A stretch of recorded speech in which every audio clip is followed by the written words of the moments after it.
નમસ્કાર, આપ જોઈ રહ્યા છો સાબરકાંઠા ન્યૂઝ 24 ચેનલ. હું છું સોયબ સૈયદ. આવો આજના મુખ્ય સમાચાર ઉપર નજર નાખીએ. મહત્વના સમાચાર સામે આવી રહ્યા છે સાબરકાંઠાથી. સાબરકાંઠા જિલ્લામાં વિદેશી દારૂના બુટલેગરો બેફામ બન્યા. ફિલ્મી ઢબે દારૂની હેરાફેરી કરતા 2 બુટલેગરો ઝડપાયા.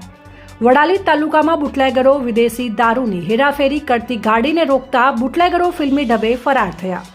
વડાલી પોલીસ સ્ટેશન નજીક બેરિકેડ તોડી આરોપીઓ ફરાર થયા હતા. પોલીસે નાકાબંધી કરી તાબડતોડ કાર્યવાહી શરૂ કરી હતી. ગાડી ફરાર થતા Innova car police ASI Narsinhbhai પર ચડાવી દેતા નાની મોટી ઇજાઓ પહોંચી. અન્ય ક્રેટા કાર જે પીછો કરી રહી હતી તેને પણ ટક્કર મારી નુકસાન પહોંચાડ્યું. પોલીસે હાઈવે પર તત્કાલ પીછો કર્યો અને ઇનોવા કારને ખેતરમાં ઘુસાડી હુમલાખોરોને ઝડપી પાડ્યા. આરોપીઓ પાસેથી કુલ રૂપિયા 17,22,000 કરતાં વધુ કિંમતનો વિદેશી દારૂનો જથ્થો તે સહિત 2 બુટલેગરોને ઇનોવા કાર સાથે ઝડપી પાડવામાં આવ્યા.